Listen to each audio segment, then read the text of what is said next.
Ibrahima, Yes. I'm using a new browser this week. I heard that there were some sound quality issues in the prior week, so am I coming through okay right now? Yes, it looks good. Okay. Yeah. If there are problems with my either audio or visual, please interrupt me and I'll see if I can do something to improve the situation. Okay. I kind of feel like your voice is a little bit, there is a voice delay. Maybe it's my impression. Could be a connection issue. Okay. Do you want me to sign out and sign in with a different browser to see if that works better? It may be a problem at the network level, not on the application layer. So are you using Wi-Fi or do you have the wire? I'm using Wi-Fi. You are using Wi-Fi, okay. The wire is always better, but if not, we can go ahead using the Wi-Fi. If it gets bad, I'll let you know. Okay, thank you. But we look fine so far. Good. Yeah.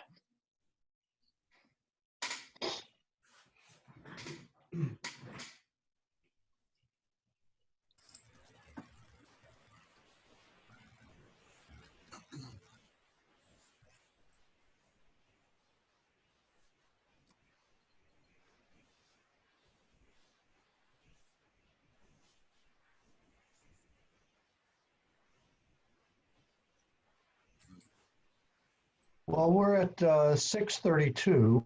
Did you want to get started or did you want to wait another minute? Well, let's start. Okay. We have the video for anyone who came late. Very good. Well, I want to thank everybody for joining us this evening. Tonight we're doing our third session on the topic Land Value Return and Recycling for Prosperity, Sustainability, and Equity. And I want to thank our host, the Henry George School of Social Science, which is sponsoring this course, and Ibrahima Brame, who is on the line, is our host. So thank you, Ibrahima. I really appreciate you doing this. And for those of you who don't know, my name is Rick Rybeck. I'm the Director of Just Economics, and I'll be leading our discussion tonight. As in prior evenings, if you have questions or concerns, feel free to type them into the chat box. Ibrahima will monitor those, and at the end of my formal presentation, he'll call on people for question and answer. If there's something urgent, like my mic stops working or the slides aren't working, put that in the chat and Ibrahima will interrupt me in real time and we'll try to address that issue. Well, let's get going. So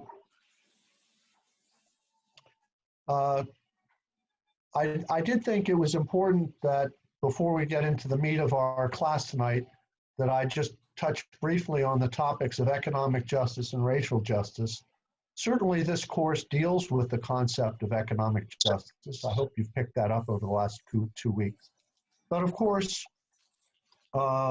within the last several weeks, we've been dealing with not only a pandemic in terms of the COVID virus, but we've also been dealing with the pandemic of racial injustice, which has a much longer period of affliction. And it's really become quite an issue lately, and a lot of us are dealing with it in our communities.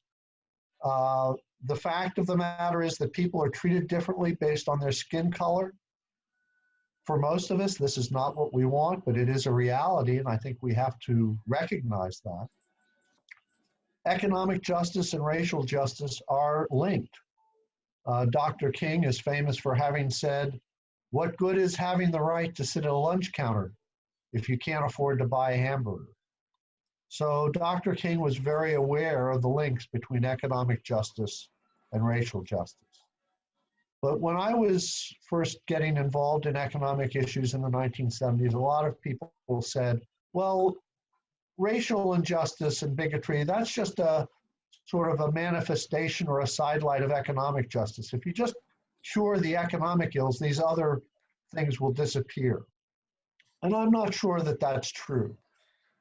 Solving economic injustice is important, and indeed that's why we're here tonight. But by itself, I don't think this will eliminate racial prejudice and bigotry. And so special attention will have to be paid to matters of race and class as we go forward. And it's not enough just to say that we're upset or find it unpleasant. We actually have to do something to make it better. So with that said, let's get into the meat of our discussion tonight. So this is the program overview. We've completed class 1 and 2.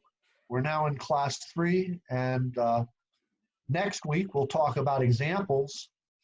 And in 2 weeks from tonight, our final class, we'll talk about opportunities and challenges for more robustly implementing land value recycling. Ibrahima, is there something going on? I think we are fine. Okay, and I didn't mention this, but for people who are in attendance, if you could mute your microphones, or Ibrahima, if you could do that for everybody, that would help the transmission quality for the class. Thank you. So this is our agenda for tonight. We're going to do a quick recap of classes 1 and 2, and then dive into how land value return and recycling compares to other value capture techniques. So we start off talking about the infrastructure conundrum. And that's basically the situation whereby communities create infrastructure to facilitate development.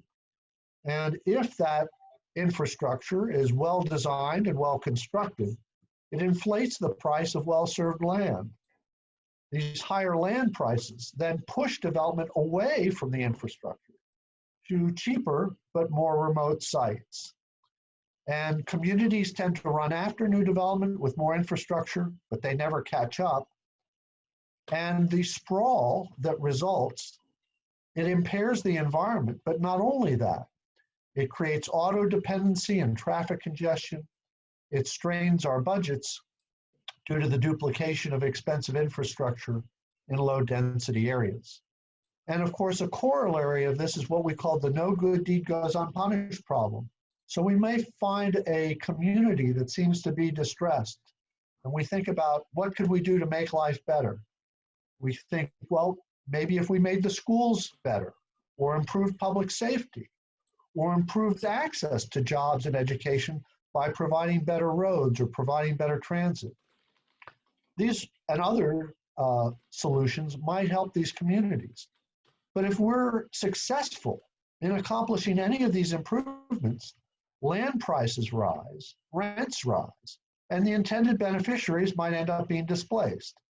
The tax dollars that we spent to help the poor end up enriching landowners who tend not to be poor.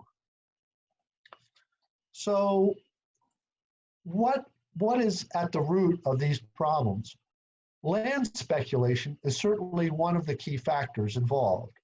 And land speculation is simply the buying and selling of land, not for the sake of using it, but for holding it, because we hope that it will go up in value in the future. The buying and selling of land in itself creates nothing of value. But by holding land for future appreciation rather than using it today, we do create an artificial scarcity of developable land, particularly near prime locations where infrastructure is well provided. And this artificial scarcity of land results in real increases in land prices, again, particularly at prime locations. The result of these high land prices is the type of sprawl that we talked about in the infrastructure conundrum discussion.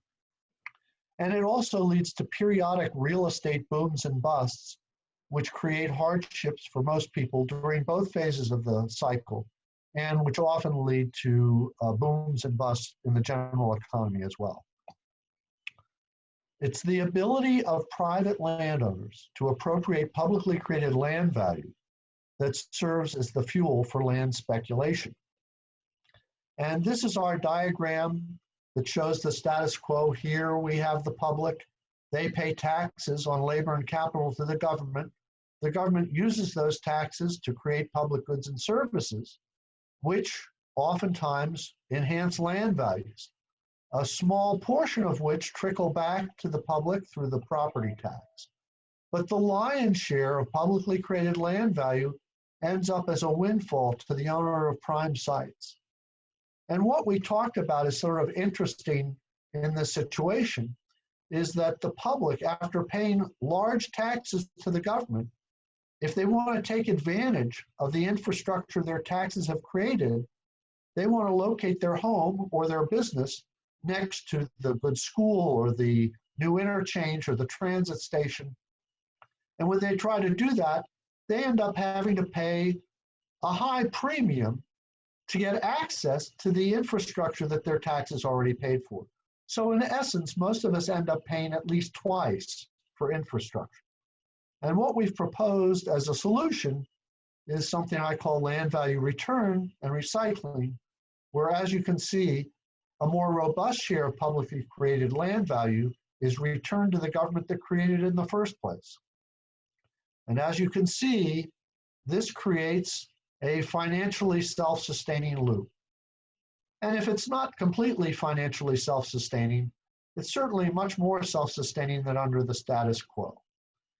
And some interesting side effects of this process is that by returning publicly created land value to the public sector that created them, taxes on labor and capital are much reduced.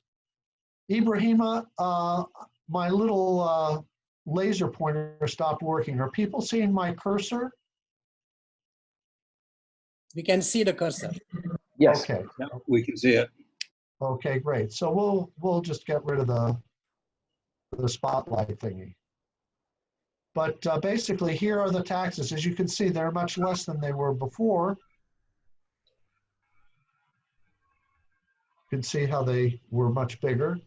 And likewise, because land value is being returned to the public sector, land prices go up less. And as a result, the rents that people pay to access infrastructure is also less than before. So this is the virtue of land value return and recycling. It reduces taxes on labor and capital, which allows our economy to be more robust, and it makes development more affordable because people are paying less for the land that they need to access the infrastructure that they need. The other thing that we learned last week is that the property tax, the traditional property tax, which we often think of as a single tax, is really more than that. It's a tax plus a fee. The tax is a tax on privately created building values. As we mentioned, if there's no building, there's no tax. Therefore, a tax on building values is a cost of production. And as we learned in Economics 101, anytime you increase the cost of production, the quantity of stuff that gets produced goes down, and the price of what's left over goes up. So at a time when we say we want more jobs, more affordable housing, do we want to reduce the development of buildings and increase their price? I don't think so. But a fee on building values or a tax on building values appropriates privately created value. It burdens builders, future occupants, and consumers because, as you can see, the fee gets passed on through higher prices. And this is simply a traditional economist's depiction of how supply and demand works. On the vertical axis, we have price, low at the bottom and high up here, and we have quantity, small on the left and high on the right. This is the demand curve, this red line going from the upper left to lower right. And as people can intuitively understand, if something has a high price, people want little of it. As the price goes down, people will consume more of it. That's understandable. Over here, this blue line, S1, that's the production curve. If consumers will pay a small price, producers aren't willing to produce it because they won't recover their costs. But the more consumers are willing to pay, the more producers are willing to produce. And where the supply and demand curve intersect, that determines how much gets produced and at what price. And as we talked about in the previous slide, if we increase the cost of production through applying a fee to, or tax to building value, that is the equivalent of shifting the supply curve up and to the left. So now the supply curve, because of this new cost, is here. So producing the same unit of stuff now costs more. And we now intersect the demand curve here, where the quantity is less and the price is higher. So this is what we're used to. We put a tax or fee on something and the price goes up. And maybe we think that this is an automatic pass-through. Turns out it's not. Businesses might want to pass through the tax and they can't. So as a result, some producers go out of business. That reduces the quantity, and it's the reduction in quantity that drives up the price. It's a dynamic process. Now, the other part of the property tax is a fee on publicly created land value, which is what I refer to as land value return. As we've stated before, land is not produced. So the supply of land is not reduced by imposing a fee on land value. Therefore, land value return is not a cost of production. What is it? It's a cost of ownership. And what is the impact of increasing the cost of ownership on land price?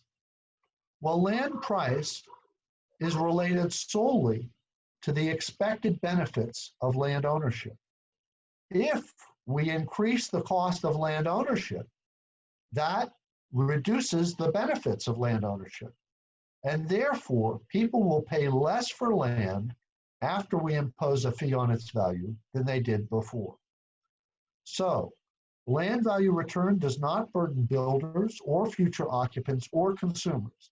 And unlike other taxes and fees that we're used to, applying a fee to the value of land actually drives the price down. This is perhaps the most difficult part of this whole course to understand. And the reason is that most of the things we're familiar with, this shirt I'm wearing, the laptop I'm using, the building that we're in, all of these things are produced. So we just take it for granted that if you put a tax on something, the quantity goes down and the price goes up. It's not typical that we deal with something of fixed supply, but land and natural resources fit that category. So it's a little counterintuitive, and we'll talk more about this and of course deal with it in the Q&A session as necessary to make sure that we understand this going forward. Here is your, again, supply and demand curve as we showed before. The difference is that the supply curve no longer goes from the lower left to the upper right. Instead, it just goes straight up and down because the supply quantity, which is here, is fixed. So therefore, the price is determined solely by demand. And if we impose a fee based on the value of land, then because people are paying that fee, they'll pay less to the landowner and more to the government. Now, under this type of situation, it shows that basically what people pay is the same regardless of whether a fee is imposed or not. Simply, the difference is that if no fee is imposed, all of this area goes to the landowner, and then if a fee is imposed, part of the fee, part of what people pay for land goes to the government instead of the landowner. But in reality, as we talked about before, although the absolute supply of land is fixed, land speculation creates an artificial scarcity of land. So really, in the absence of a fee, the supply of land may appear to be to the left. And when we impose a fee on land value, it becomes harder for some people to hold their land out of use. So to the extent that they take land that they were holding off the market Rick, we are having problems. put it on the market, that has the effect. I'm sorry? There is a audio delay at your end, Okay. most likely a network issue. Okay. I'm wondering if I should change browsers. Is it a temporary problem or is it constant? I feel like it's more of a network problem, but Yeah, I would continue. yeah. Just continue? Okay. So thank you, Ibrahima, and please let me know if this pops up again. Do I need to repeat anything? One thing you can do is maybe turn off your video, but at least we'll have the slides on display. Okay, Your demand on your resources. that's a great idea. Yeah. Thank you. Great suggestion. So let me move to the next slide. So now diving into the topic for tonight, probably most of you have never heard about land value return and recycling until you've joined in on this class, unless perhaps you've talked to me in the past or read one of my articles. But some of you might be thinking, well, this sounds a lot like value capture. And is what you're talking about the same as value capture? And I used to talk a lot about value capture, but I don't anymore. And the reason is, well, we'll go into that right now. The Fifth Amendment of our Constitution governs takings. What it says is that the government cannot take private property except there has to be a condition, actually two conditions. First, the taking has to be for a public purpose. So I can't take your property and give it to a friend or give it to myself. There has to be a legitimate public purpose. And second, if I'm going to take land for a public purpose, I have to compensate the owner fairly. And I think that that's great. But what we've been talking about up until now is that the government is not always involved in taking. Sometimes the government is involved in giving. So for example, when the government improves schools or creates better transportation or improves public safety, the value of land in a community goes up. That's a giving. And in a way, takings and givings are opposite sides of the same coin. And yet, where is the law about givings? It's certainly not in the Constitution. And you'd be hard pressed to find laws that talk about givings. There are a few, we'll get into those. But for the most part, it's pretty rare. In the 1970s, some experts started recommending value capture as a remedy. Unfortunately, the definitions of value capture have been sloppy or non-existent. Some experts will label any revenue that's not a toll or a parking fee or an existing tax as value capture. This lumps together many different techniques with divergent economic incentives, and this creates confusion. So let me talk about how I define value capture. I use the definition that the private sector uses, and I think it's pretty simple. Value given for value received. If I have something you want and you have something I want, then in order for you to get what I want, you have to give me what I want. It's an exchange of value. If I make a hamburger and you want a hamburger, you have to pay me for it. You can pay me by giving me a good, or you can use a means of exchange like money. So I think that's pretty understandable. And if we think about value capture in that way, then there are two things that come up. And here it's important for me to talk about the difference between fees and taxes. Taxes are general payments that I make for a general benefit.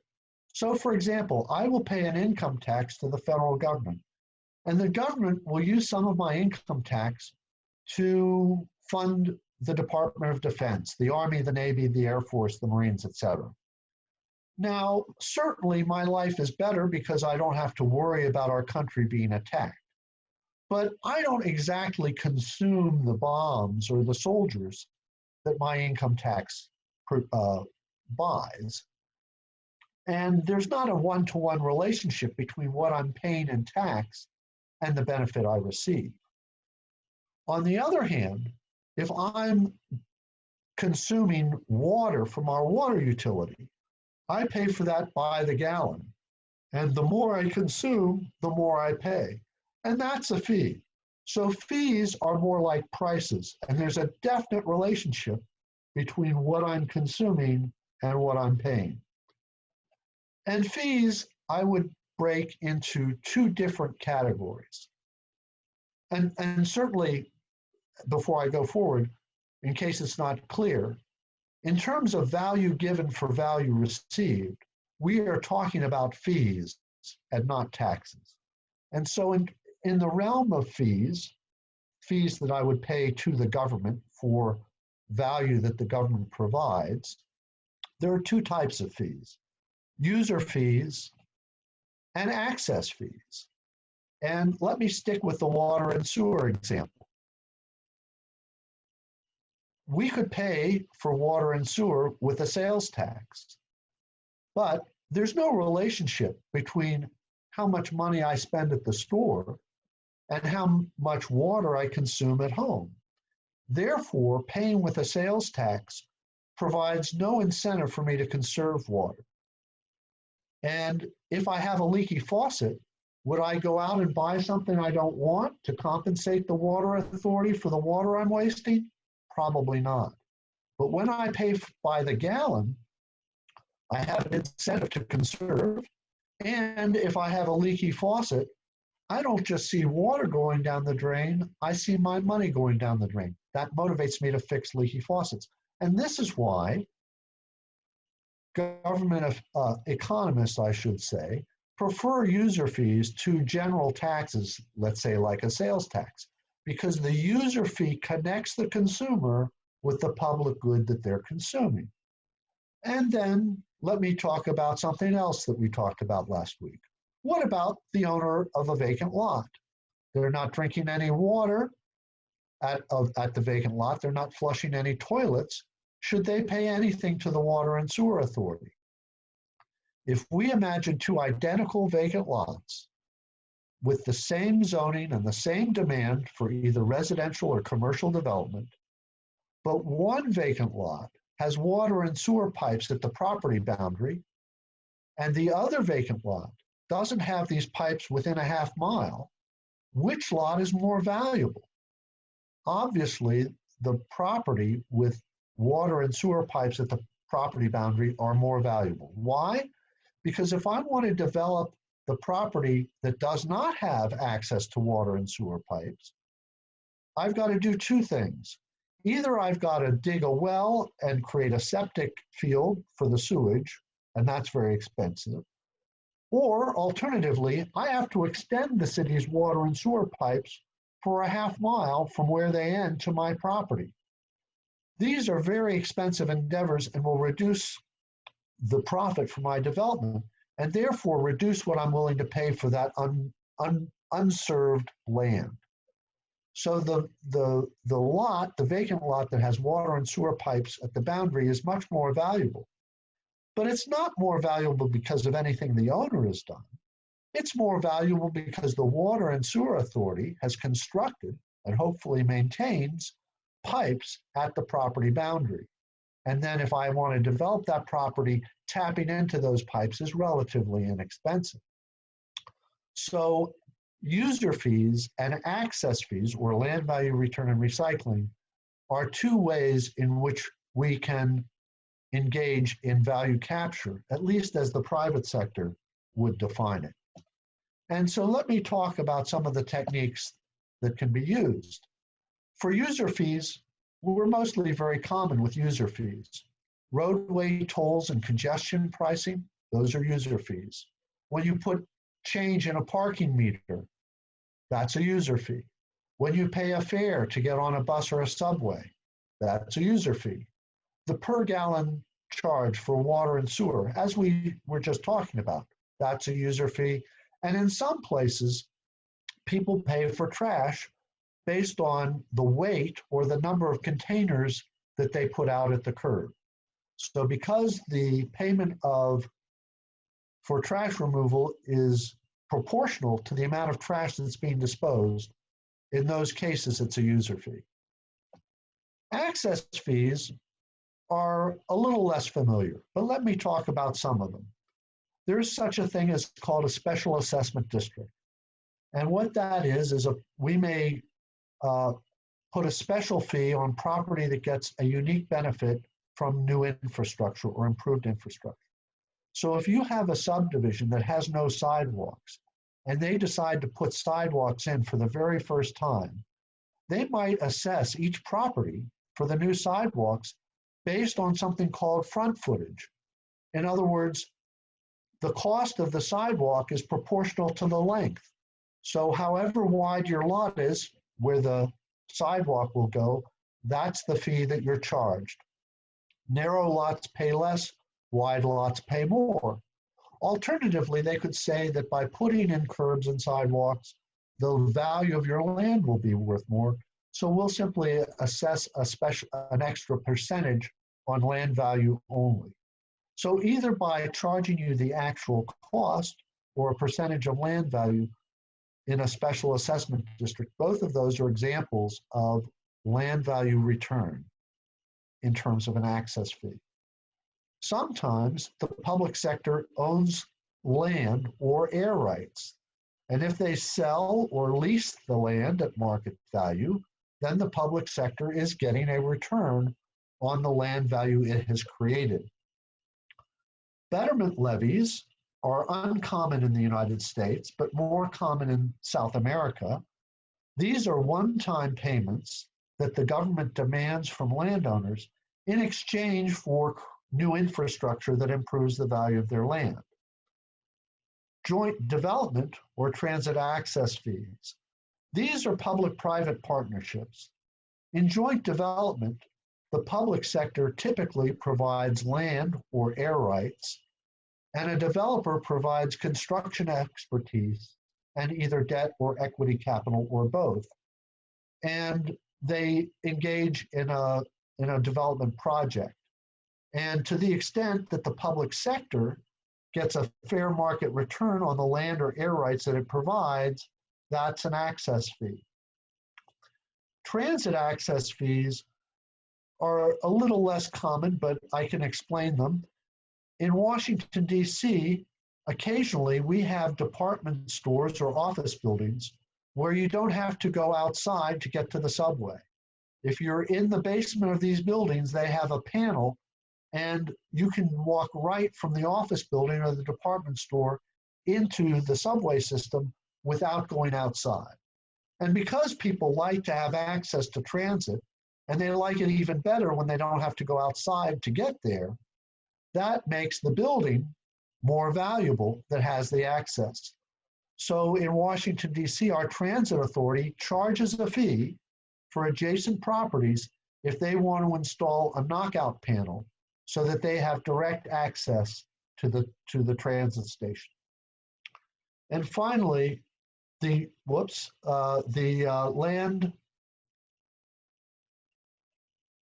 land value portion of the traditional property tax is land value return and recycling. So, are there other value capture techniques? There are, and we'll explain what they are and see to what extent they fit the definition of value capture or not. Development impact fees are used in communities either where infrastructure capacity does not exist, or if it exists, it's already been utilized to the fullest extent possible. In other words, if a new development comes in, a new subdivision, if you will, they'll be paying taxes, but these taxes typically cover the operating expense of public infrastructure. They don't cover the capital cost. And so if we have a school that can hold 400 children, and that school is full, and I, as a developer, I'm going to build a new subdivision, which will, by typical accounts, generate 200 elementary school students. well, they're not going to fit in that school that's already full to capacity. And if we asked everybody in the county to pay for a new school, well, then that would be subsidizing my development. So a development impact fee charges the developer a one-time fee to pay for the new or additional infrastructure capacity required to accommodate their development. And that fee is a precondition for obtaining a building permit. Now, there are conditions for making this legal. First, you have to have a study that shows that existing infrastructure is at capacity. Second, you have to show that the impact fee you're charging compensates the community for new infrastructure required by the new development. In other words, if you charge them for a new elementary school, but you build it on the other side of the county where the people from this development can't get to it, well, that's not going to fly. And then second, you have to show that the impact fee is proportional to the demand from the new development. So in the example I gave, this new subdivision is going to generate 200 new students. We could build a new elementary school that would hold 200 students, and we could assess the entire fee to the developer. Alternatively, maybe we'll decide to build a 400 student school. But if we do that, we can't allocate the entire cost to the developer who's only going to generate 200 students. Now, whether that fee is half the cost of that school or more, and it might be more depending on economies of scale, we have to have a study that shows that the impact fee that we're charging is proportional to the demand that the new development is creating. Exactions are very similar to impact fees. The primary difference is that instead of having the developer pay a fee, the developer is actually providing the infrastructure in kind as a condition of obtaining a building permit. In other words, the developer has to build a new school or perhaps build a new interchange with a traffic signal and a turn lane, that type of thing. So the developer is actually providing the infrastructure rather than paying a fee. But the legal preconditions are the same. The jurisdiction has to show that their existing infrastructure is at capacity. They have to show that the exaction provides the infrastructure required by the new development, and that the exaction is proportional to the demand generated. This transportation utility fees are a sort of new system. It's not commonly practiced. It's more commonly practiced out west. I think there's places in Oregon and perhaps Washington State that do this. And what they do is they use studies by the Institute for Traffic Engineers. And the Institute for Traffic Engineers looks at office buildings, restaurants, retail spaces, theaters, etc. And they say for every square foot or for every 100 square feet of space devoted to this particular use, there's a particular type of transportation demand on the infrastructure. So as we know, for office, there's so many office workers per square foot. They'll typically arrive in the early morning and leave in the evening, which happens to be at rush hour, which is the most stressful time for our transportation infrastructure. And so many people are likely to come by auto and so many by transit. In restaurants, different numbers of people will come. They'll come by different means, and they'll come at different times. A retail store might have comings and goings throughout the day. And a theater, again, people will come all at once and leave all at once, usually once or twice a day, depending on when the shows are. So these studies exist and are analyzed for the demand they place on the transportation infrastructure. In other words, the number of auto trips, the number of transit trips, and as I mentioned before, the time of day at which they occur. For example, it might be much easier to accommodate an automobile trip at 3 in the morning than it is at 8:30 to 9 a.m. in the morning when everybody's trying to get on the same road. So fees are assessed against the building based on the transportation infrastructure use that would be typical based on the types and magnitudes of uses in that building. And so these fees would be used for traffic management, perhaps pollution mitigation, and providing transit. And while this sounds like a user fee, and it's kind of designed to be like a user fee, it's not. And the reason it's not is because the fee is assessed based on the typical use of a particular type of building and not the actual use. So for example, when we talk about the user fees for water and the price is a certain amount per gallon, if I want to pay less for water, I can consume less water. I can flush the toilet less. I can put in a low flow shower head in my shower. There are things I can do to restrict my water use. And if I reduce my water use, I pay less. But if I'm supposed to pay a transportation utility fee based on the typical use of a certain type of building, so for example, I may have an office building where all my office workers walk to work, and therefore I'm putting no demand on either the road system or the transit system. But the transportation utility fee will be assessed based on the typical traffic and transit demand, and therefore it's not a real user fee in that sense. And one of the things that's sort of difficult about these transportation utility fees is, let's say, and this graphic isn't perfect, but if you'll follow my cursor, let's say I'm about to move into a building and I'm willing, my rent is going to reflect two things. It's going to reflect the value of the space. In other words, is it a nice building or a shabby building? It's also going to reflect the value of the location. Is this an easy place for my workers or customers to get to? And even though that second value, the location value of the site, is included in my rent, it's actually going to go to the landlord rather than to the transportation authority or the transit authority that's providing it. Nonetheless, I pay for it at this point. If after I move in, the jurisdiction imposes a transportation utility fee, well, now they're charging me for the infrastructure that I've already paid for my landlord. So now I'm paying a higher price for my space. And if I knew ahead of time that I was going to pay this much instead of this much, I would be demanding much less space. But I'm trapped in my lease, and now I'm paying more for my space than it's worth. And this could create a severe financial hardship for businesses.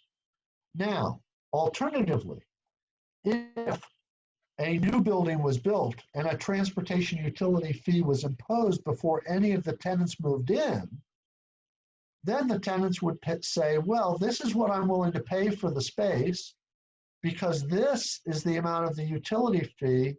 This lower price is what I'm willing to pay in rent to the landlord.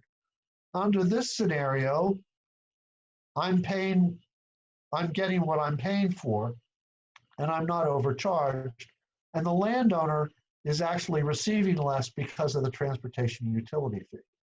But the key about whether the businesses are overcharged or undercharged or charged appropriately depends on whether they're already in a lease when that transportation utility fee is imposed. So I hope I didn't confuse you too much with that example. Another technique that is often referred to as value capture are sales tax districts. As people know, transportation infrastructure facilitates commerce. After all, goods need to be delivered, people need to be able to get to the stores, both the clerks as well as the customers. So if there isn't any transportation infrastructure, there's no commerce. So some people think it makes sense to put on an additional sales tax to help support the infrastructure that makes those sales possible. And when you describe it that way, it certainly sounds like a user fee, but it's not. And the reason that it's not is that the transportation impact of commerce depends on the types of goods that are being sold. And typically the impact will be based on the space required for the movement of goods and their weight. So for example, what relation, if any, exists between the cost of a sale and the burden placed on the transportation infrastructure? Let's look at two examples.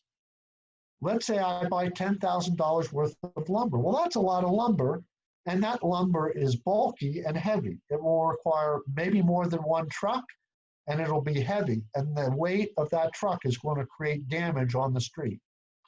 On the other hand, I could make a $10,000 purchase of a single diamond. That diamond is very light, doesn't take up much space, and doesn't have much impact on the transportation infrastructure. Yet, I'm going to pay the same sales tax in both transactions for very different transportation impacts. That's why, although some people talk about a sales tax district as value capture or as a user fee, I refer to it as a tax. And finally, a lot of people have heard about tax increment financing.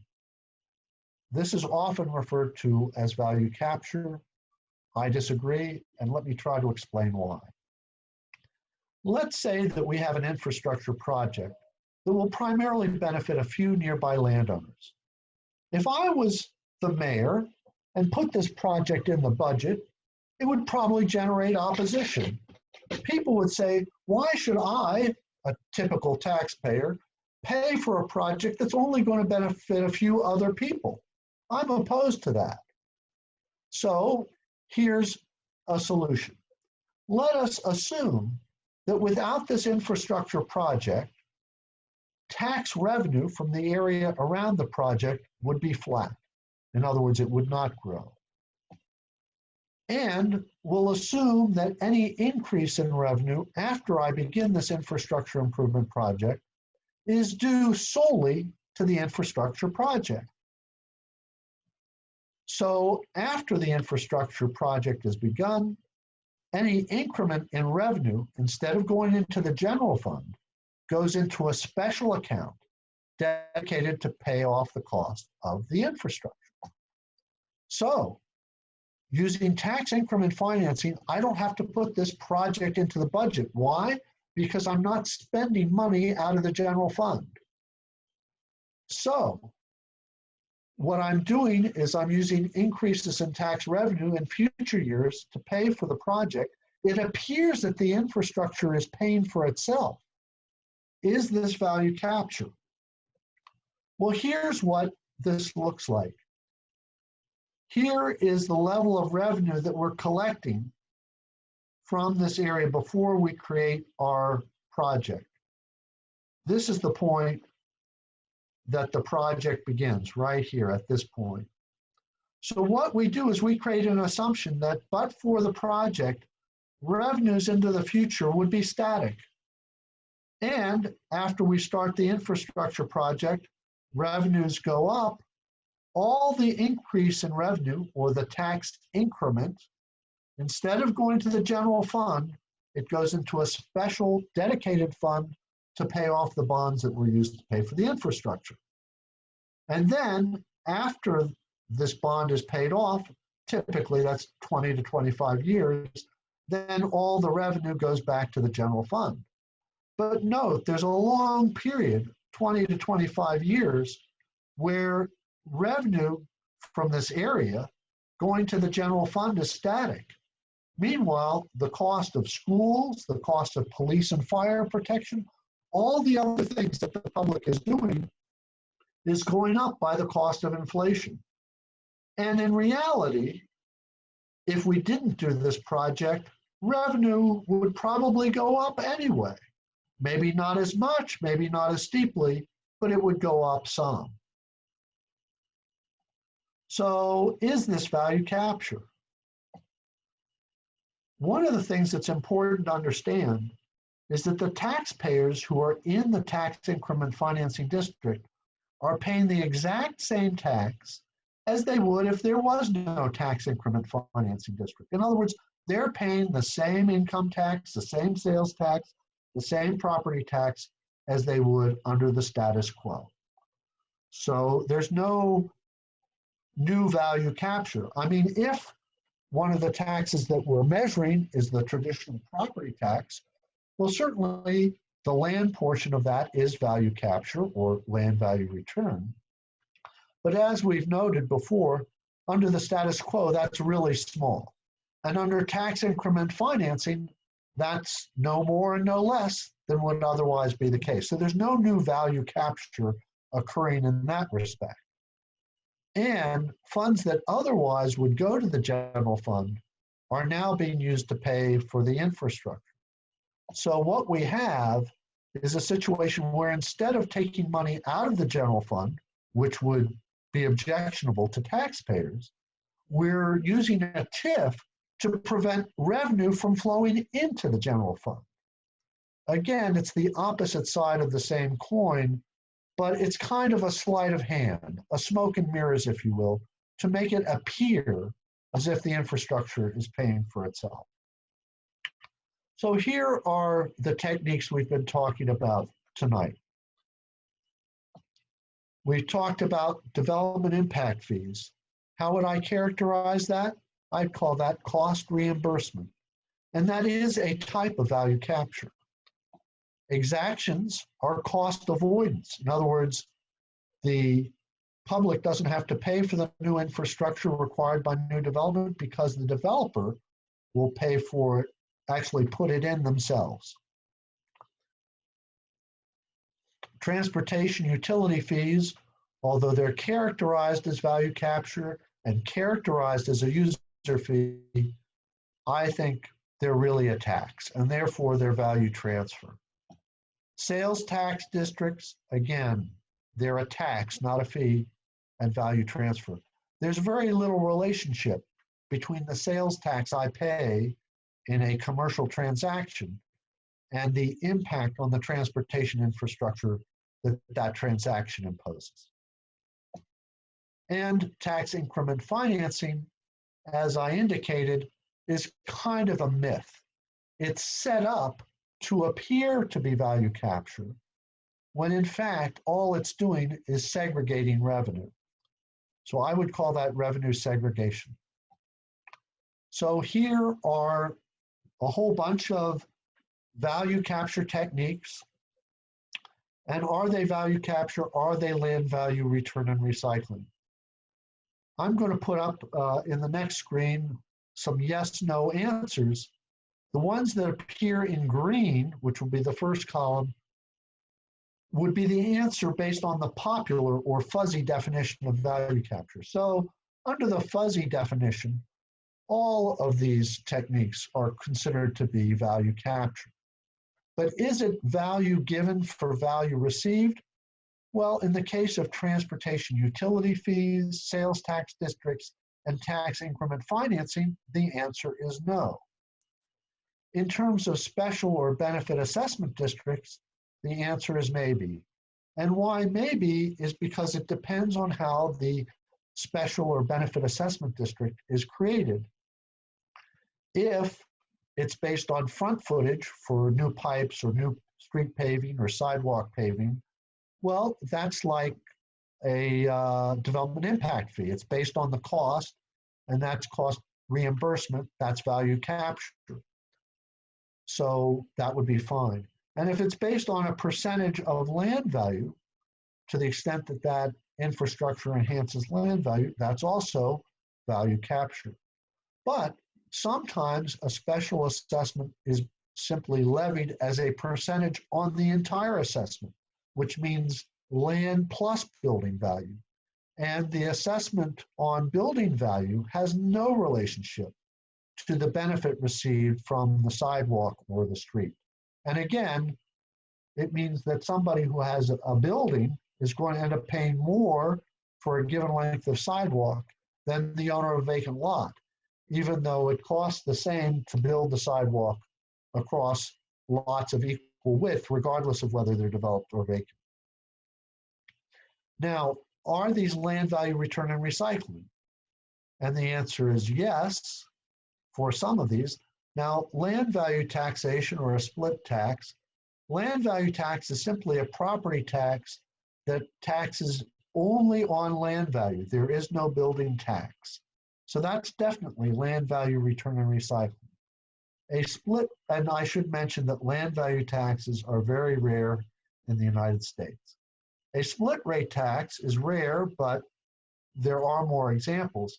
And that's a case where there's a higher tax on land value and a lower tax applied to building value. So to the extent that they're taxing land more heavily than buildings, there is somewhat of a land value return in this regime. Again, the special or benefit assessment district is land value return, maybe. If it's based on a percentage of land value, yes. If not, no. Joint development or access fees, to the extent that the public sector is getting a return on publicly created land value, the answer is yes. Betterment levies, yes. And selling or leasing land or air rights, also a yes. But notice that all these other so-called value capture fees are not land value return. And a development impact fee and an exaction is value capture, but it's not land value return. So now I think I've exhausted the topic for this evening. And Ibrahima, if you would open it up to people who have questions or comments, why don't we take those at this time? Yes, so you may unmute yourself, and I see Marty raising his hand. Let's go ahead, Marty. Okay, thanks, Ibrahima. Rick, I had one comment and then maybe a question. So first comment is that I put up on the chat room a link to a paper I wrote that goes into the tax increment financing. It's another way of looking at it. So I invite people to take a look at that. The other thing is that I think when we talk about land speculation, it's often thought of as somebody buys land, they hold on to it, do nothing, and that's it. But if you think about the everyday mortgage that people take out on could be a house, but you know, when you take the mortgage out, you're not only doing the building, but it's the land too. So every mortgage that goes out essentially all over the world is speculation, because the land value in the future is discounted in that mortgage. So speculation on land is actually more pervasive than a lot of people will give credit to, and I think that's where the land value potential for paying for urban infrastructure comes from, is the more wider view of what speculation is and what land value capture could get. I think you made a very good point there, Marty. In terms of home ownership, it's really interesting the way the motivation for home ownership has changed over the years. At the turn of the century, when a lot of people were living in tenement slums in the big cities, people found themselves paying ever increasing rents for apartments of ever decreasing quality. And the other thing that was bad about being a renter was that a landlord could throw you out on a whim. You just wake up one day and you've got an eviction notice and there's nothing you can do about it. You have to leave. Well, that insecurity is really hard on individuals, and it's even harder on families. So the big motivation at the turn of the century for home ownership was to achieve security of tenure, to be able to know that you had a place, you didn't have to worry about getting kicked out tomorrow. The thing that was difficult at the turn of the century was that home ownership was very, very expensive. And you had to come up with all the money for a house all at once in order to obtain a house. And very few people could do that. The government, by creating rules and regulations for mortgages, made it possible for people with middle-class backgrounds to buy a home by just putting a small amount of money down and using their future income potential as collateral for future payment, allowing a bank to give them a loan for the remainder of the house. And of course, if you don't make good on those future payments, the bank takes the house from you, and that's their collateral. So that made home ownership much more available to a large number of people. But since World War II, there's been a huge change in people's motivation for home ownership. Not only are people looking for security of tenure, but more importantly, as you've indicated, people are looking for wealth creation.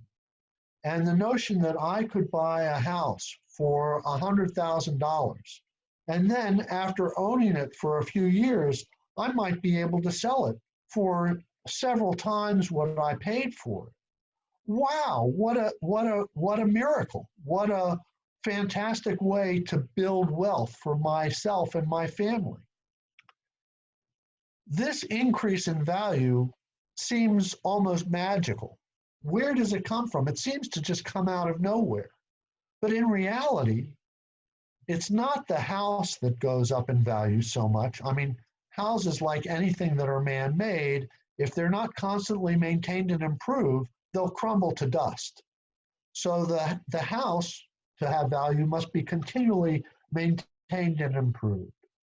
The reason that homes go up in value over time primarily is because of the value of land. And people who are homeowners become, as you would say, sort of accidental land speculators, if you will, and there's this impression that, wow, I'm becoming wealthy overnight because the value of my land is going up. Of course, for most homeowners, if I were to sell my house at a big profit, well, I can't live in the air. I have to buy another house.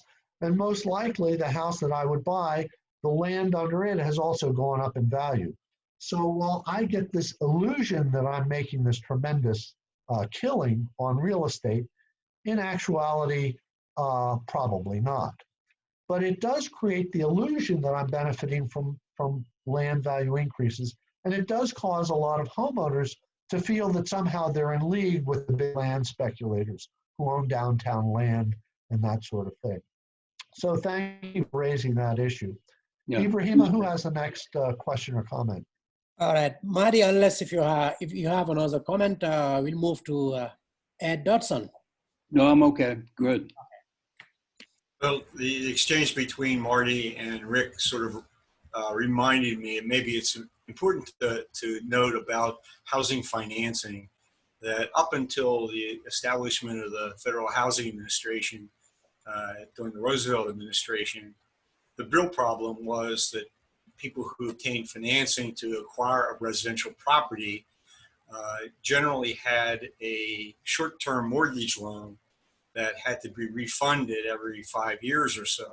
In other words, it was a balloon payment due at the end of that 5 years.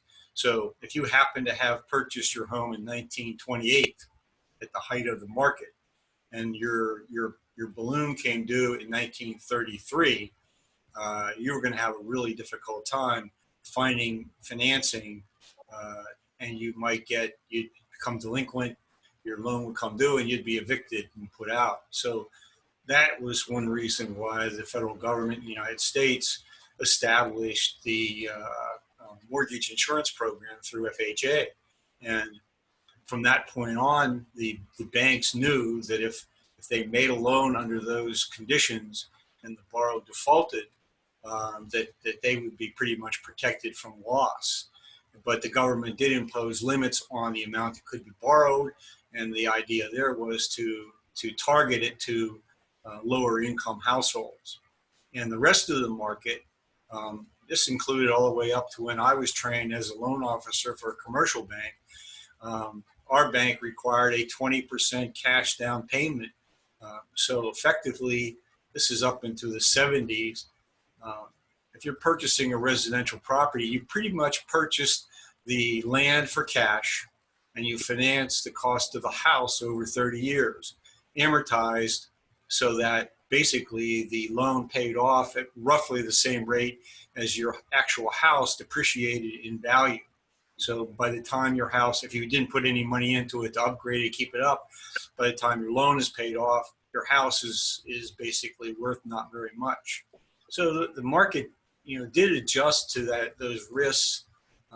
But once property prices started to escalate in the 70s, then the banks had no real choice but to constantly lower down payment requirements, introduce private mortgage insurance to offset some of that risk. And then as time went on, became even less demanding in credit worthiness, so that people's credit scores would be lowered, et cetera.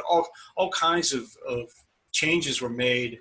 And one real reason was to keep transaction volume up. So the financial system has responded over the years with government involvement, in my view, but left us with a very at-risk system of financing property ownership.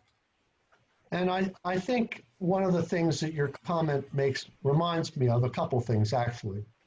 One is that while the government involved itself in the home finance sector in a way that allowed many middle-class people to become homeowners, we should be clear that this primarily was for middle-class white people. And regulations such as redlining were created by the Federal Home Loan Administration to suggest that banks that loaned in areas where there was high minority population, this was considered risky and therefore wouldn't receive federal either loan guarantees or interest rates from the federal government. And so the federal government has played an active role, and the local government too. The federal government through loan regulations and redlining, local governments through zoning have conspired to restrict minority opportunities for home ownership and to basically segregate housing in our communities. So while some government regulation of the home ownership financing has been a boon to some people, it's also created hardship for others, and I think we need to recognize that. The other thing that's important is, and it's really interesting the way we look at homeowners and renters. Typically, we think homeowners are wonderful people. They get involved in the PTA, they get involved in their community association. And renters, we think, are not such good people. We think they don't get involved in community affairs, they don't get involved in the school. And so when people are looking at assistance for people, they're much more likely to favor assistance for home ownership than assistance for renters. And why is it that homeowners are considered good people and tenants not? Well, part of it goes back to what I was talking about before, which is that tenants, for the most part, don't have security of tenure. And if a landlord can kick you out on a whim tomorrow, are you going to invest time in your PTA? Are you going to invest time in your community association? Probably not. So it's important that we understand that some of the characteristics of home ownership or tenancy are related to security of tenure. And if we provide security of tenure to tenants, they can be just as invested in the community and just as active in the community as homeowners are. And indeed, in certain communities where we have laws that say if you're a tenant and if you're paying the rent and you're not breaking the provisions of your lease, you cannot be evicted. In those communities, tenants have just as much stake in the community and just as much likelihood of being involved as homeowners. So it's important that we be aware of these biases going forward. Ibrahima, who has our next question or comment?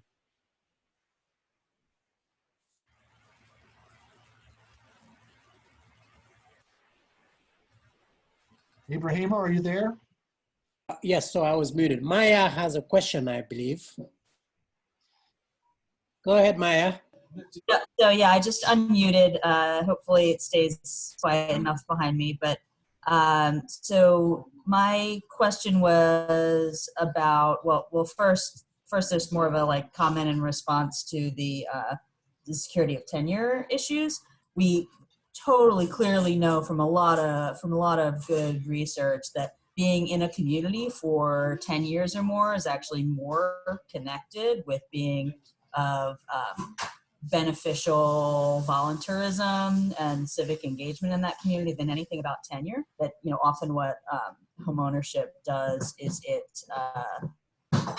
encourages people to more quickly act in ways that are directly about adding to their land value and not doing anything of broader human community benefit, but being in the community for a longer time regardless of your tenure does. So that's number one, which is a really crucial part that I think is strongly connected to the course. But I was wondering in the comparing value capture techniques area, whether here or maybe it's in later classes, you would go into how the land value return happens through things like development impact fees and through special benefit assessment districts and things like that a little bit more, and especially thinking about whether there's like a continuum of how much of the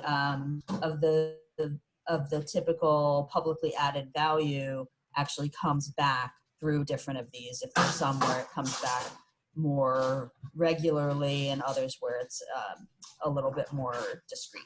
Well, I think you raise a really good question, and let me see if I can address it. A development impact fee, as I defined it and described it, is value capture to the extent that developers are paying for costs that they're imposing on the public sector. So that is value capture by definition. It's not, however, land value return. And some people say, or ask me, they say, well, Rick, we know you like land value return. Are these other techniques ever acceptable? And the answer is yes, they are. And let me see if I can get to that. So basically, you anticipated a question that I thought would come up. So funding techniques have unique development incentives. And the key is to employ the right incentive in the right situation. So builders often prefer to develop cheaper but more remote sites. That goes back to where we were talking about the infrastructure conundrum, and developers were building in the cornfield because the cornfield was cheap. Cornfield was cheap because there was no infrastructure there. And then they hoped that the community around it would subsidize the infrastructure that their development needed, and thereby subsidize the new development. Well, if we have a development impact fee, that's very appropriate, because what we're doing is we're requiring the people who are consuming the infrastructure to pay for it. And that levels the playing field between the cornfield and the area where the infrastructure already exists. So if through a development impact fee or the requirement for exactions, we now make it more expensive to develop in the cornfield, that might cause a developer to go back and develop where the infrastructure already exists, which is perhaps a better choice. So on the other hand, if you have a place in a city or a town where infrastructure capacity exists, then land value return encourages more affordable and compact infill development. And so, for example, what I would say is in a suburban or exurban area where infrastructure capacity is maxed out, development impact fees and exactions are very appropriate to discourage sprawl and to redirect development back into cities and towns. On the other hand, in a city or town, a development impact fee would make development more expensive near existing infrastructure. That's the opposite of what we want. So whereas a development impact fee might be appropriate in the suburbs or exurbs or rural areas, it would be inappropriate in a city or town where we want to have infill development. And if you want to encourage infill development, land value return through the techniques that we talked about before would probably be the best way to go. Does that answer your question in any way? Yeah, I mean, I think that covers a lot of pieces of it, and you know, I am sort of curious as a follow up and thinking about if a city where they want to sort of channel development into specific locations or specific regions of the city and reduce it in others, would it be appropriate to do impact fees in the areas where you want to limit it? And then this is my dog behind me making lots of noise because I'm no longer petting her. But doing something like that where you've got a mix in the same jurisdiction to channel to different places. Well, I think you raise a real interesting question.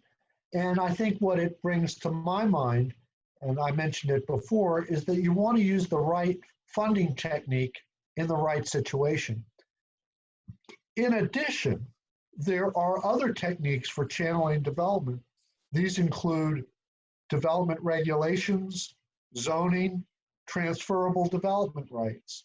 So for example, there might be an area of farmland, say, where we think there's value both to producing food, which people need, as well as, farmland can be, if it's properly managed, very good for the environment. And we don't want this farmland to get turned into urban development, either as subdivisions or office buildings or what have, or stores with acres of parking around them. So we want to zone this so that it stays farmland. And yet, that might be unfair to the farmers who've been farming this land and are depending on the value of that land to give to their children. And it could be that the value of their land, say as a future subdivision, is much greater than its value as a place to produce corn or zucchini. And if we zone their land to say, well, this must be farmed in perpetuity, they would argue that we're sort of taking the value of their land without just compensation. So what we've done in that type of situation is we've created a tool called transferable development rights. And we've said, we will pay this farmer for the development rights that they agree not to use. So they get paid for that. And then those development rights have value provided that we create a receiving area for them in an area where we want development to occur. So let's say in an area where we want development to occur that's now zoned for 5-story development, if somebody buys a transferable development right from a farmer, they can put up a 6 or 7 or 8-story building in that place. And in that way, we can help steer development from one place to the other. The thing to remember is that if we only do it through zoning, it's going to be much less effective than if we use land value return and recycling in conjunction with it. So for example, we might want development to go to a particular place. So we increased the zoning from, let's say, 3 stories to 6. We've doubled it. Well, typically what that means is the land value in that area has now doubled in value, which is a huge windfall to the landowners who have done nothing to deserve that. And just because their land has now been upzoned doesn't mean that they'll develop it appropriately. They may say, great, my land just doubled in value, but I think I'll just sit and wait because it might be worth more tomorrow. If we employ land value return, it becomes a lot harder for those landowners to sit and wait. For one thing, to the extent that we create value in their land, using a land value return technique, more of that publicly created land value comes back to the public that created it. That's fair. We're not creating this windfall. And second, we're motivating the landowner to develop their land in accordance with the zoning rather than allowing that development to occur at the landowner's whim. So again, I hope I'm addressing your concerns. You can let me know whether I'm on target or not.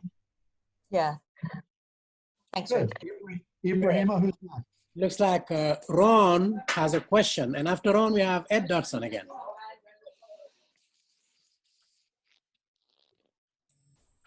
Hi, guys. Hi, Rick. Hi. So I have one very minor point about one of your diagrams and then a question. The minor point about the diagram, the one with the inverted triangle that I seem very impressed by. I don't know if you want to pull it up or not. Sure, I'll get to that.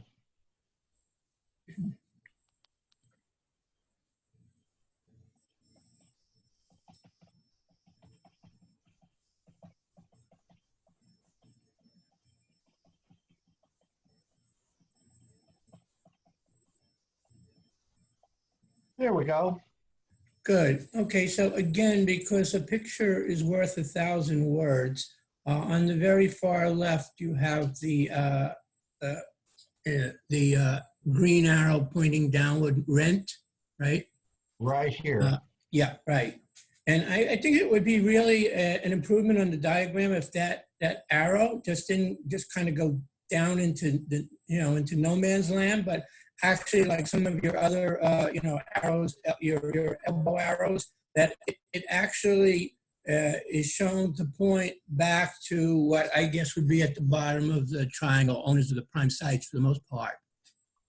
You're right. That would be an improvement. Thank you. It also kind of just highlights how so much, that's going on in the community is winding up going right to that little, basically the bottom of the triangle. Well, it's interesting, Ed, in the last several years, there's been increasing concern about income inequality in our country. And I think this diagram explains a lot of it. There was a book that gained a lot of popularity written by a Frenchman named Piketty. And he claimed that capital was getting outsized returns compared to people's wages and other regular income. And this was the cause for growing income and wealth inequality. Joseph Stiglitz, who's a Nobel Prize winning economist, said, well, that's not really true. If you take out land and natural resources from capital, the returns to capital over the years have been fairly constant. And so what he highlighted was the fact of this diagram, that the productivity of labor and many businesses results in higher land values. And those higher land values end up being overwhelmingly given to a few powerful, wealthy people who own the best served sites in our downtowns. And while wealthy people often proclaim to be opposed to income redistribution, they have no problem with the status quo, which redistributes income from the bottom of the scale to the top. They only seem opposed to it when it goes the other way around. So anyway, appreciate your bringing up that point and recommending an improvement to my diagram. Thank you. Okay, the other was the question now. This has to do with, to put it in the context of systems thinking. In systems thinking, one of the principles is everything is connected to everything else. Everything is interdependent, interrelated. Everything affects everything else, okay? So Right. With that in mind, when it comes to the whole talk about user fees and all of that, and all the sort of different kinds of user fees, so forth and so on. But what struck me, I'll give you because I haven't thought this through, but it's always occurred to me, In New York City, the Metropolitan Transit Authority that provides the subways and the buses and the ferries, et cetera, right? It doesn't really matter to the community as a whole whether I take a bus, a train, a ferry, because many people who are providing value to me do take it. So there's this interconnectedness and spread outness. And if the MTA was the only area that we had to figure out who gains and who loses, maybe we could go to user fees. But the thing is that almost anything you can think of, whether it's sanitation, education, everything is interconnected and interrelated. And I think when you start to say, well, I'm going to figure out how much value this, that, or the other thing adds, and then I'm going to distribute it to various, parties, it gets so complex. It'll be constantly changing, and there'll be so much room for, the lawyers to move in. There'll be so much room for, confusion. I think that, if you kind of got away from all those user fees and just said, the more user fees in a community, the more valuable that community is going to be to the people. And it will adhere ultimately in the land value. So let's keep it, simple, and just collect the growth in the land value rather than try to get this Baroque, user fee and everything. Does that make sense? I appreciate your concern about complexity, and I think we always have to be aware of that and careful about it. One of the things I've tried to do in this course is not use a lot of economic jargon, but just tell stories. And even though some of the ideas I've talked about are relatively complicated, I think most people are understanding it simply because I'm using everyday language rather than jargon. So I think there's a way to talk about user fees and access fees. If we're careful, it can be comprehensible. And it's important that we think about it in terms of fairness. And one of the things that I hope this is related to what you're asking about, and this is the relationship between land value return and user fees. And the thing is that they are related. So for example, land next to a highway interchange might be very valuable for businesses relying on interstate trucking. So there's a highway, we put in a new interchange, and land around that interchange goes up in value for people who might want to have a warehouse or a transfer facility there. However, if somebody was to impose a toll on that highway, or if an existing toll was increased, then the value of the land near the interchange will probably go down. Likewise, if an existing toll is reduced or eliminated, the land value will rise. So there's a relationship between user fees and access fees.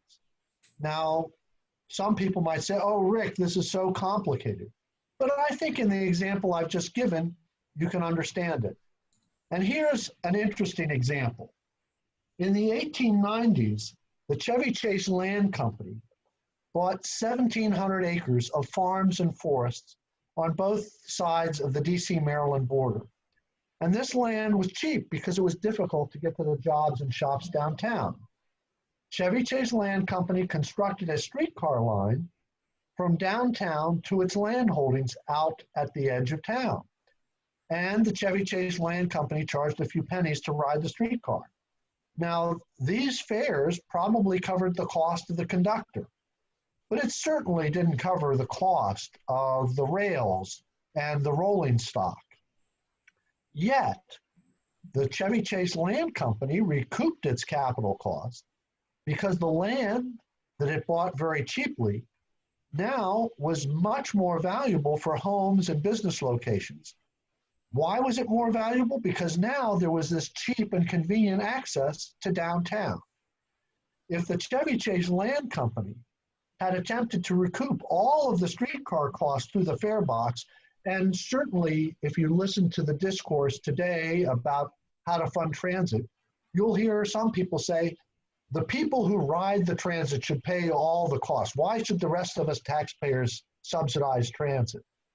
Well, if Chevy Chase Land Company had required the people who rode the streetcar to pay the whole cost, the fares would have been so expensive that nobody would have ridden it. And in that case, both the streetcar project and the land development projects would have failed. But because they got the balance right between user fees and access fees, the project was successful. Well, if I could just. So these, user fees and access fees, it may seem complicated. One of the things that's interesting is in the transportation area, we now have what are called high occupancy toll lanes, where we allow single drivers to use the HOV or high occupancy lanes if they pay a fee. And some people say this is terribly unfair. But the fact of the matter is that they're getting a benefit and they're paying for it. And some of that, what they pay, should go to transit. And the reason why is that while drivers don't think they benefit from transit, they do.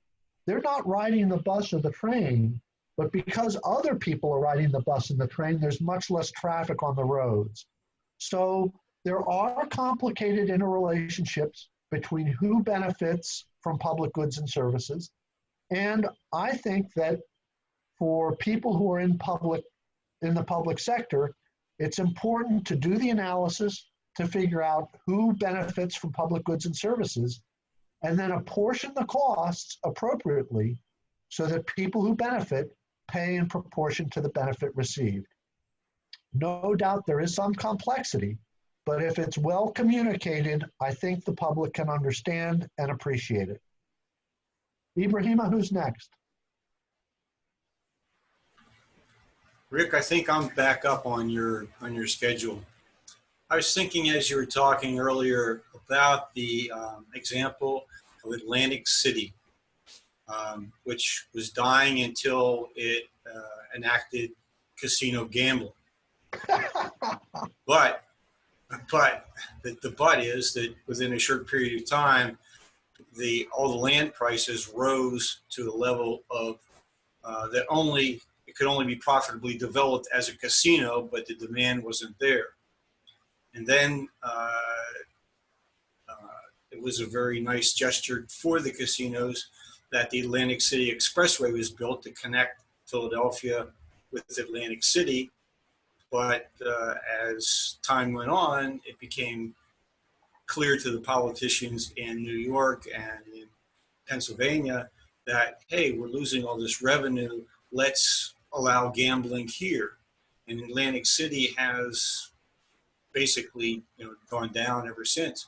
And I wondered, whether or not any, or if you're familiar with any case studies on how Atlantic City could have been more effectively developed for mixed-use development, for expanded residential property, and basically become maybe something more like Las Vegas in terms of a more diverse community and successful economic area. Well, I'm not sure I would want to pattern any development on Las Vegas. Certainly, they're only to the suffering extent that it's attracted a large population and it's diversified. It has now it has an NFL football team. It should be. Yeah. Most of that population is dependent on the casino business, and of course, during any economic downturn, and particularly now, that casino business has simply disappeared. And what you've talked about, particularly regarding Atlantic City, is that a lot of economic development officials try to be in the business of picking the next big thing. They try to outguess the market. What's going to be hot? And they're kind of like urban cowboys. they go, they say, oh, the .com business or the casino business or whatever it is that they think is going to be hot. They go out, they find some nascent .com, some nascent casino and say, come to our city. We'll offer you this tax break and that tax break and all kinds of subsidies so you can come to us. And there's a nice ribbon cutting. The economic development official tips his hat and rides off into the sunset. And whether that's good for the community or not is an open question. I think in the case of Atlantic City, you put your finger on it, that it was very showy. There was a nice ribbon cutting for each of the new casinos, but ultimately it was bad for the community. And I think when we think about economic development activity, I think we should reorient what we're trying to do.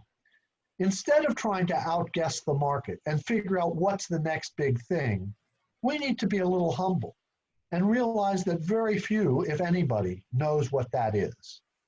And therefore, a better strategy would be to make sure that any productive activity can, at a reasonable cost, get a foothold in my community. And then let the market decide what's the next best hot thing. Let me just go back to this slide, if I will, because I think it's illustrative. I was talking about how people pay twice for infrastructure. Actually, they pay more than that. And it really gets bad. So, you know, in this scenario here that we're looking at, let me, you know, the politicians say, hey, public, I want you to pay taxes for some new infrastructure. And this new infrastructure is going to promote development. It's going to be great for us. So everybody pays their taxes and the infrastructure gets built. And all of a sudden land prices are very high and the developers come to the city council or the mayor and say, well, you know, we'd love to develop at this location, but land prices are so high, we're not going to get any profit. So you've got to give us a tax abatement if you want us to develop here. So now the politicians go back to these people and say, oh, we're going to give the developers a tax abatement, which you're going to fund, of course. But you know, I know you don't want to do this, but think about it. You know, if we don't offer this tax abatement, we're not going to get any development, any job growth. And these people are thinking, well, isn't that why I paid taxes for the infrastructure in the first place? But okay, I'll pay the abatement so these people can develop on the high value land. Meanwhile, the developer on the high value land is getting a tax abatement. The mom and pop store across the street, they're not getting a tax abatement. And some new business in the new development maybe puts the mom and pop store out of business. That's not fair. And then when the nice new development gets built and people want to locate in it, they have to pay a high rent premium. So in this case, people are paying 3 times for the infrastructure. First, they pay in taxes. Second time, they pay in tax abatements to the developer. And a third time, they pay in rent premium. So the economic development model that we have, where we ask economic development officials to go chasing after developers with tax abatements and other type of incentives, it's really a phony game. It's attractive to some, especially politicians, because you end up with these big showy developments and ribbon cuttings, and who doesn't want to go to a ribbon cutting? But if we created a more fair and level playing field for all homeowners and businesses and tenants, then the market would decide. And we'd have a lot of small projects, incremental development. And maybe there wouldn't be as many fancy ribbon cuttings, but we'd have a healthier economy simply because people would be paying less taxes on labor and capital, and because businesses would be paying lower rent to access the prime sites that they need, they'd have more money left over to hire people and more money to produce the goods and services that make that community attractive to begin with. So I think it's important that we reorient our thinking about what economic development is. It's not about chasing the big showy development. It's about allowing economic development, whether it's big or small, whether it's done by a big developer or a homeowner who just wants to fix their roof or put on a small addition to their house. Whatever it is, facilitating that kind of development will give us stronger communities over time. Ibrahima, who's next? Derek. I hope he's still here. Let me. Oh, okay, good. This torn California. I have a California question. I'm having trouble hearing you. Speak closer or kill your camera or something. I'm not hearing you well. Can you hear me now? Speak louder. Can you hear me now? That's Yes, good. a lot better. Okay, thank you. My question is about development impact fees. Because of Prop 13 in California, we have many cities that have developed as suburbs, and they have, in order to stop growth, have reduced the zone capacity of their cities, but also added impact fees, very high impact fees, because the existing real estate, the existing homes and commercial property, there are declining real assessment values relative to market price. So over time, the value of the property tax coming in is low. It becomes lower. So when a developer wants to develop infill housing in these cities, they are charged sometimes $100,000 per unit in impact fees. For context, in California, a new housing unit is usually about $500,000 to $600,000. So a fifth of the cost of the unit is impact fees. So I just want to alert you to this fact that on the flip side, in California, when you talk about impact fees, make sense when the public sector is not being impinged upon in terms of being asked to build more infrastructure. In California, we have the reverse situation where incumbents are essentially being subsidized by new entrants because there's declining real assessed values over time. Well, you raise a good point, and we could do a whole 5-class course on Proposition 13 alone. As I tried to indicate in my talk, the key about all these different funding techniques is you need to use the right technique in the right circumstance to get a fair and just result. And Proposition 13 is a terrible, and I should mention, of course, that Proposition 13 has been cloned. I think there are approximately 42 states around the country that have copied Proposition 13 in one form or another. And these jurisdictions have really hobbled themselves. And as you point out, they're driving themselves toward bankruptcy. They're not collecting the tax they need from their existing property owners, and they're making it impossible through excessive impact fees for new entrants to come in. And they're also not encouraging compact land use either. So when you combine sprawl with low tax revenues, that's just a recipe for bankruptcy.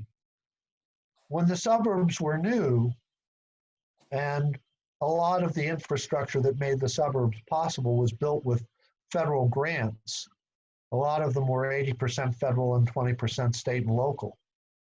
People moved into these suburbs and they had new infrastructure, so the cost of local taxes was very low because the infrastructure was new. So operating and maintenance costs were minimal at best. Well, these new suburbs aren't so new anymore. A lot of them are 50 years old or older, and that new infrastructure isn't new anymore, and it needs to be rehabilitated or replaced at a large cost. And the federal largesse that built it is not there to maintain it or rehabilitate it. And you've seen this in Detroit, but you're seeing it even in affluent suburbs as well. They simply don't take in enough in tax revenue to support the extensive and expensive infrastructure that they provide. Proposition 13 is pernicious in so many ways. And the tax system in California and in other states needs to be radically transformed in order for it to be fair and equitable and to promote sustainability in terms of future economic development. So thank you for raising that point. I hope what I said makes some sense. Great. Connie has a question.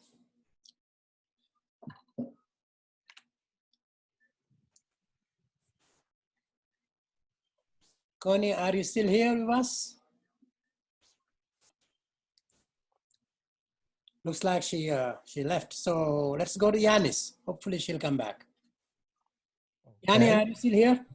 Yes, I'm here. Rick, thank you for presenting this triple whammy of infrastructure. I think it's the first time I've heard it, and it's really like revealing and how careful we should be about public investing in general. Now, I wanted to ask, I'm clear as to from what economic factor user fees are paid. These are paid from capital and labor, so from the productive factors. But how are you going to get the land value? What type of income does that correspond to? And how would you capture it? So I had a little trouble hearing. Let me repeat the question and see if I've got it right. You say that user fees come from either income or interest on capital. Where do payments for land value return come from? Did I get your question right? Yes, and I have a corollary. Why don't you use the term tax? And if you are not going to tax it, how are you going to get it back? Because once you pay somebody rent, then they consider it as their property. So based on the Fifth Amendment, you are not going to be able to confiscate it back. So that's why I want you to elaborate a little bit more practically. You're going to tax it, how you're going to get the rental incomes, the land values back into reinvestment. Right. So first of all, I talked about the difference between taxes and fees. Taxes are general payments for general benefits, and there's not a very direct correlation between what you pay and what you get. Fees, on the other hand, have a much more direct relationship between what one pays and what gets in return for the payment. So I refer to land value return as a fee, as opposed to a tax. And the reason I refer to it that way is because it's more like a price. The value of land is directly related to the natural and community provided services that make a particular location a valuable place either to live or work, depending on the zoning. Yeah, Rick, I'm not asking for the justification. And with that, I mean, it's debatable, but I'm asking practically, how is that going to be enacted in practice? Like, right. Value, the way I understand it, hold on, let me see. The way I understand it, land value is rent. So if I'm collecting rent, that's, okay, part of it is maintenance, so okay, fine. But most of it, like the tenant pays me a user fee to me that I'm providing a location to. So that rental income, is that what you're going to go after, and how you're going to take it back? So what happens, as we mentioned, is that if we impose a land value return fee based on the value of land, the price of land goes down. And the rent that you pay a landlord has two components. Although it may not be broken down that way, you're paying part of your rent for the structure that the landlord provides and maintains, and part of the rent reflects the value of the land that that building sits on, that the landowner under our current system is able to appropriate. And the landowner appropriates this value simply because we don't charge much in the way of land value return. Yeah, but is that going to be a tax? How are you going to get it back? I paid my rent. Okay, So the landlord got it. Yes, okay, it has two reasons, but we don't appropriate two reasons. When I pay rent, there is no distinction for the government to what the rent corresponds to. Are you going to force the landlords to distinguish between maintenance, which is actually not rent, we forcefully call it rent, between maintenance and land value rent? well, what will happen is that if somebody is hoarding land, then it becomes, and we charge them more based on the value of the land, then it becomes too expensive for them to hold that land out of use. So vacant and boarded up buildings get developed. The result of that development is that there's now a greater supply of developed space, either for residential or commercial use, depending on the zoning. And as a result of the increased supply of developed space, the cost of rents come down. It's simply a supply and demand function. That's not the example in Manhattan. Manhattan falsifies that. But okay, so the landlord collected the rent, and then you're going to charge them a fee for being in the city. Is that how you're going to collect it? Yes, you would charge it. So, for example, in the cities that use a split rate tax, they assess property value the way traditional cities do. The assessor comes out, looks at your property, says the building is worth X and the land is worth Y.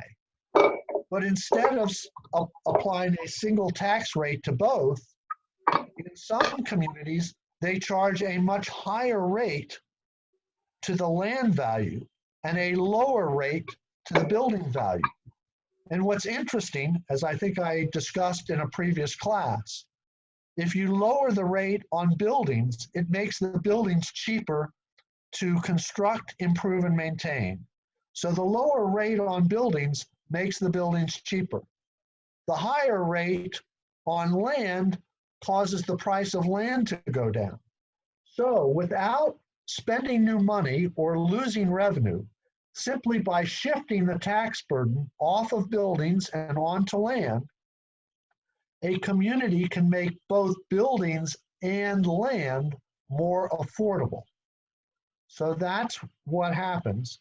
There may be some short-term instances where, due to triple net leases and the time it takes for vacant properties to be developed, there might be short-term impacts on persons who have triple net leases. And that's why, as I also mentioned in an earlier class, that if you're going to implement this system, the way to do it fairly is to phase it in gradually over a period of years, so that in the initial period, there aren't big windfalls or wipeouts to people, but landowners see the direction in which the public is moving, and they can reorient their investment decisions so as to take advantage of the new incentives. We'll get into this more in the class about opportunities and impediments to implementation. That'll be class number 5, 2 weeks from tonight. But I hope I've given you a little flavor of how that works. So, Rick, this is Marty again. So I wanted to go back to Ron because I thought he had some valuable insights. The first one had to do with the diagram, and it's really unfortunate that we are so used to two-dimensional figures that what Ron was calling for is really a three-dimensional arrow coming in from the back or something like that. But that's one thing. But then the other thing had to do with the complexity. What you described is very, very good, but you can tell just by the various techniques. They're kind of like arrows in a quiver that the developer uses. Well, if I can't get this, I'll get that, and they're all putting it together to get to the bottom line where they've got a project, and then they're down the road on their horse, like you were saying. But when you look at what land value return to recycle is, it simplifies the whole process, and hopefully by the time we get through with this, we'll see that. But I think what Ron was getting at is that having the land value return recycle as a principle of this flow diagram you got, it simplifies, yet it rounds out the complexity, because you're getting rid of all the extra wheels, the extra gears that just add confusion and opportunities for graft and such. So I think maybe you could say a few things about opportunities to limit some of these techniques that just serve to confuse, because I can see somebody like yourself going into this and a politician who might be in somebody's pocket say, yeah, we got this, that, the other thing, and you're just another technique. So could you address the practical politics of you going forward saying, well, this is the way to go because of the simplicity? Well, I think you've got a good point there. And the key here is that because most people do not understand how land values are created or what the consequences are of their creation, it allows people who are land speculators, and I'm not talking about everyday homeowners, I'm talking about the owners of prime sites, to really jerry-rig the system. I don't agree with our current president on a lot of things, but when he says the system is rigged, I agree with him. And indeed, if you look at this diagram of the status quo, indeed, the system is rigged. We're all stuck paying high taxes for infrastructure that we need, but which we can't access unless we pay a ransom to the owners of prime sites for the infrastructure we've already paid for. And as I've said, the complexity and obtuseness of the present system is such that most of us end up paying twice, sometimes 3 or 4 times for the same infrastructure. And it makes us feel angry and bad, and it leads to things like tax revolts, but it doesn't necessarily lead to constructive change. For constructive change, the public has to be made aware of what's going on. I think if more people were aware of what was going on and what the solution is, they would rally around some very positive solutions. But right now, because most of us don't understand the system, it's easy for people who do, which are almost exclusively the land speculators, to play us off against each other and to hide the truth and to pay off politicians for special favors. And indeed, when you think about tax abatements, typically they go to a very few people who are favored, and they don't necessarily result in a widespread public benefit.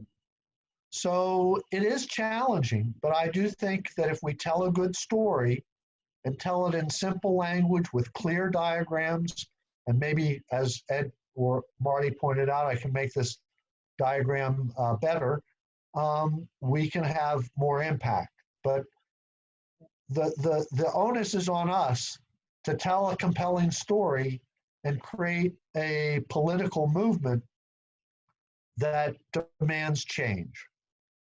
If there's no demand for change, the status quo will prevail. After all, some very rich and powerful people are benefiting from the status quo, and that will continue unless we organize differently. Is there any other question or comment, or is that the end of our evening, Ibrahima? Rick, I have a last question. Michael. Okay, Michael, go ahead. And that would be the last because we. Okay, so this is going to be more like a sort of what if question. It's because what I did see and everything that's been said thus far, it requires a lot of work to see which particular option to use to benefit different people. And, you know, because so for instance, usage fees drive the price up, or they drive the price down because they help pay off some of the people that built it, and, you know, on and on like that. So what about a table that had some type of columns in it where, you know, see who benefits, you know, what happens to the price of land, you know, and who ends up paying for what's happening. Does that make sense? Sure, that makes sense. I think there are lots of tools, tables, diagrams, stories that can be used to communicate this idea. And certainly one of the things that people talk about is complexity. And some complexity, I suppose, is unavoidable. Some of it we manufacture by relying on jargon when we don't have to. So to the extent that we can avoid jargon, we can make this comprehensible. But certainly to some extent, there is some complexity involved. And what's interesting to me is that when we try to put people on the moon, we don't say, you know what we need at NASA? We don't need rocket scientists. We just need people with common sense. Nobody says that. People say, yeah, you want to get to the moon, you need rocket scientists. It's complicated. You need people with expertise to do that. I mean, common sense would say, hey, there's the moon. I can see it in the sky. I'll aim a missile at it or a rocket, and I'll shoot it off. Of course, you and I know that by the time the rocket gets to where the moon was when we shot it off, the moon isn't there anymore. And that's why we need rocket scientists. And yet, when it comes to running government, every politician just about says, you know what we need in Washington or what we need in the State House is somebody with common sense. Well, that's not true. Government requires a certain amount of expertise. And there's nothing wrong with making sure that we get people with expertise in government, just like we have people with expertise at NASA and at the Center for Disease Control. But I think you can see from recent examples that when the scientists at the Center for Disease Control are overridden by politicians who are concerned about elections or common sense, the results aren't necessarily very good. And so we have to understand that there is some level of complexity involved. And I think if we simply change our culture, changing culture is hard, to say that, yes, government has some complexity and we want smart people in government who can make this complexity understandable and fair to all the people involved. And so the thing about a road and transit is there are multiple beneficiaries. And as I mentioned earlier, it's not unfair for drivers to help pay for transit. They may not realize it because they're not riding a bus or a subway, yet they are benefiting from those buses and subways. And if you tell the right story, they can see that that's true. So what we need are people who are smart, who understand the complexity, and who are patient and creative enough to explain that complexity in simple everyday stories that everybody can understand and appreciate. The other thing, of course, we need is trust. The currency of politics is trust. And when trust is lost, and unfortunately, I think trust in politicians is diminishing by the hour, then it becomes impossible to do anything.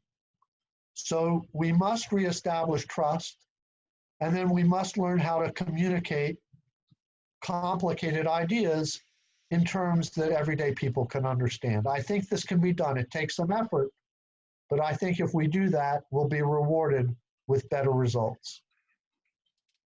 Ibrahim, is there anybody else? Thank you very much for that. It looks like we. Did Connie come back?